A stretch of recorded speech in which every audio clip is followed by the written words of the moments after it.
नमस्कार दोस्तों, मैं डॉक्टर किशोर मुगाती आपका स्वागत करता हूँ अपने channel critical care nursing education में। दोस्तों, कल अपन ने देखा था टेलमिसार्टन के बारे में। आज वैसे ही उससे मिलते-जुलते ड्रग लेके आया हूँ मैं आपके लिए, जो कि बहुत ज़्यादा फ्रीक्वेंटली यूज़ करती है और मेरे हिसाब से जितने भी हेल्थ प्रोफेशनल हैं या फिर नर्सिंग वाले हैं या फिर डॉक्टर्स हैं, जीपी प्रैक्टिस करते हैं, सभी इस ड्रग का यूज़ कहीं न कहीं, कभी न कभी एक बार तो कर ही चुके हैं। तो क्या इस ड्रग का यूज़ करने से क्या फ़ायदे हैं, क्या नुकसान है, फिर से आज अपन देखते हैं। दोस्तों, एम्लोडिपिन जो है वो, इसमें कोई दो मत की बात नहीं है कि वो एक एंटी हाइपरटेंसिव ड्रग है। प्रिवेंटिव हाइपरटेंशन के लिए अपन यूज करते हैं।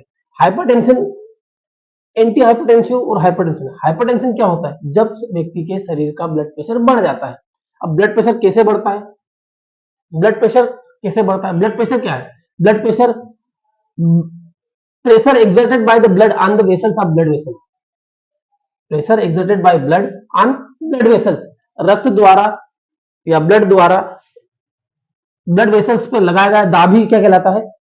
रक्तदाब कहलाता है, ब्लड प्रेशर कहलाता है। ऐसे में अपने शरीर में एक कैल्शियम चैनल होता है जो कैल्शियम का सिक्रीशन करता है, और ये कैल्शियम स्मूथ मसल्स पे डिपॉजिट हो जाता है और स्मूथ मसल्स की को कॉन्ट्रेक्शन करवा देता है। स्मूथ मसल का कॉन्ट्रेक्शन होने से ब्लड प्रेशर बढ़ जाता है।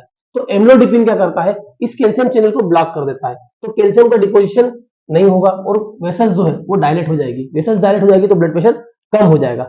तो इससे मिलती जुलती ड्रग्स अपने पास कौन सी होती है? जी हाँ दोस्तों, बहुत सारी ड्रग्स होती है जो कैल्शियम चैनल ब्लॉकर होती है। फॉर एग्जांपल अपन बात करें, एक एम्लोडिपिन तो है ही, उसके साथ में सेलिनिडिपिन होती है, निफिडिपिन होती है, निकार्डिपिन होती है। तो ये सारी ड्रग जो है कैल्शियम चैनल को ब्लॉक करती है। अब एम्लोडिपिन का यूज क्या है?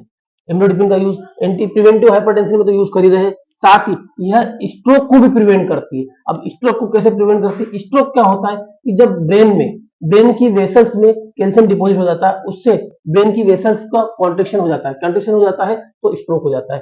तो जो एम्लोडिपिन है वो उस कॉन्ट्रिक्शन को भी डायलेट कर देती है और अपने को स्ट्रोक से प्रिवेंट करती है। इसके साथ ही दोस्तों, एम्लोडिपिन एंजाइना में भी, प्रिवेंटिव एंजाइना में भी यूज करते हैं। क्रोनिक स्टेबल एंजाइना हो उसे भी दूर करती है, वेसोस्पाज्म एंजाइना हो उसे भी दूर करती है। और सबसे महत्वपूर्ण काम, अगर एम्लोडिपिन को अपन रीनल आर्टरी स्टेनोसिस में डायबिटिक के साथ में दे तो काफी अच्छे रिजल्ट मिल सकते हैं।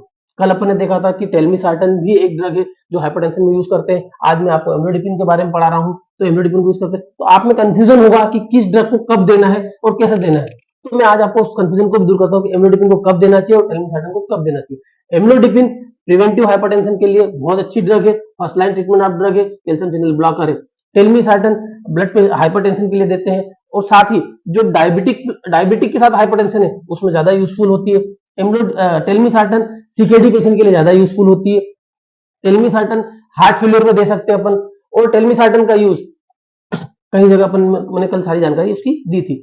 परंतु एम्लोडिपिन को अपन कभी भी हार्ट फेलियर की कंडीशन में नहीं देंगे, क्योंकि एम्लोडिपिन को देने से पहले ही पेशेंट ऑलरेडी वो हार्ट फेलियर में, अर्थात उसकी बॉडी में पहले ही स्वेलिंग है, और एम्लोडिपिन का एक साइड इफेक्ट होता है कि वो शरीर में स्वेलिंग करवा देती है। तो दोस्तों, एम्लोडिपिन को अपन कहाँ देंगे, टेलमिसार्टन को कहाँ देंगे? एम्लोडिपिन को अपन सीकेडी के पेशेंट में दे सकते हैं, परंतु उससे बेटर चॉइस है अपने पास टेलमिसार्टन, तो वो देना ज्यादा बेहतर रहेगा। फर्स्ट लाइन ट्रीटमेंट ड्रग के में दोनों का यूज होता है, दोनों का यूज कर सकते हैं। एम्लोडिपिन से क्या नुकसान हो सकते हैं वो अपन देखते हैं। एम्लोडिपिन के साइड इफेक्ट में सबसे पहली बात करें तो वो स्वेलिंग कॉज करती है, फुट एंकल्स में रेडनेस लाती है, फेस पे, नेक रीजन में, आर्म्स में, और कभी कभी चेस्ट में भी रेडनेस आती है। एम्लोडिपिन से डिजीनेस, स्टार्टिंग में एम्लोडिपिन लेते तो डिजीनेस होता है, लाइट हेडेक होता है। एम्लोडिपिन टेकीकार्डिया कॉज करती है।